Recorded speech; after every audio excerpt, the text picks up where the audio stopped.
चार संख्याओं में पहली तीन संख्याओं का औसत 15 है और अंतिम तीन संख्याओं का औसत 16 है। यदि अंतिम संख्या 19 है तो पहली संख्या क्या है? देखो इसको कितनी इजी तरीके से हम लोग करते हैं। हमारे पास जो एवरेज दे रखा है, एक तो एवरेज 1 दे रखा है, फर्स्ट, सेकंड, थर्ड, ये तीन संख्याओं का औसत दे रखा है। संख्याएं क्या है? तीन ही है। ओके, एक एवरेज क्या दे रखा है?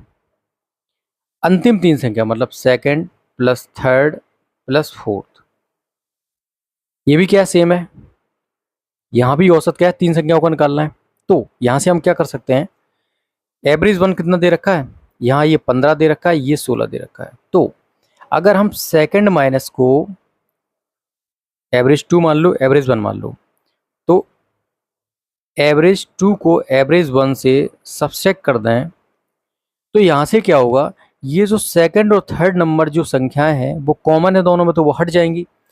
अब हम एवरेज 2 माइनस एवरेज 1 कर रहे हैं तो हम क्या करेंगे, ये हो जाएगा 1 मतलब चौथी संख्या माइनस की पहली संख्या डिवाइड बाई ये 3 तो आनी है, 3 कॉमन आ जाएगा यहाँ पर। ओके, अब यहाँ पर क्या है, अंतिम संख्या हमारे पास जो फोर्थ वाली संख्या वो दे रखी है।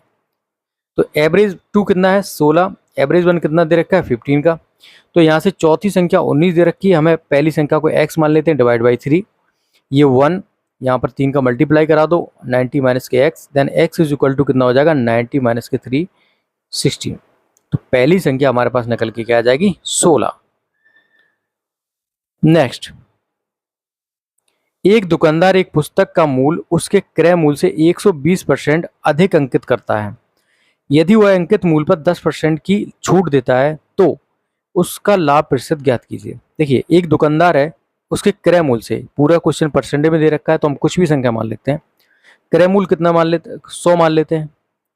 अब वो बोल रहा है कि वो अंकित मूल्य जो है, मतलब एमपी मार्केट प्राइस कितना करता है? अंकित मूल्य से 120% अधिक। अब 120% अधिक का मतलब क्या है, यहाँ पर उसको सीपी तो लेना ही लेना है, प्लस सीपी का 120%, ये यहाँ पर मतलब होता है। तो सीपी तो 100 आएगी आएगा, और सीपी का 120% कितना हो जाएगा भाई? 100 का 120% कितना आ जाएगा? 120। दैट मीन वो मार्केट प्राइस कितना सेट करता है अपने मतलब पुस्तक पर? 220 रुपये। ओके, अब वो बोलता है कि अंकित मूल्य पर 10% की छूट देता है। अगर इस पर हम 10% की छूट दे दें तो ये हमारा क्या हो जाएगा? Selling price. अब इसका 10% कितना हो जाएगा भाई? इसका 10% हो जाएगा 22 के इक्वल।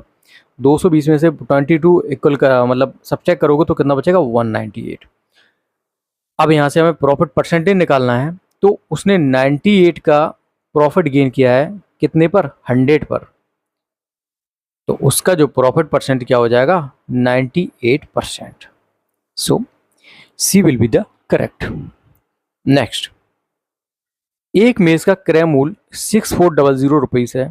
एक व्यापारी इसे बेचकर 25% लाभ अर्जित करना चाहता है। बिक्री के समय वह अंकित मूल्य पर 20% की छूट की घोषणा करता है, तो अंकित मूल्य कितना है? देखिए, सीपी कितना दे रखा है? 6400। इसे बेचकर 25% लाभ अर्जित करना, मतलब इसका क्या है? एसपी कितना दे रखा है? इसका 25%, मतलब 125% क्या हो जाएगा भाई? ये 16 के मल्टीप्लाई में है तो 1600 क्या हो जाएगा? उसका बढ़ जाएगा। तो मतलब सेलिंग प्राइस जो होगा कितना होगा?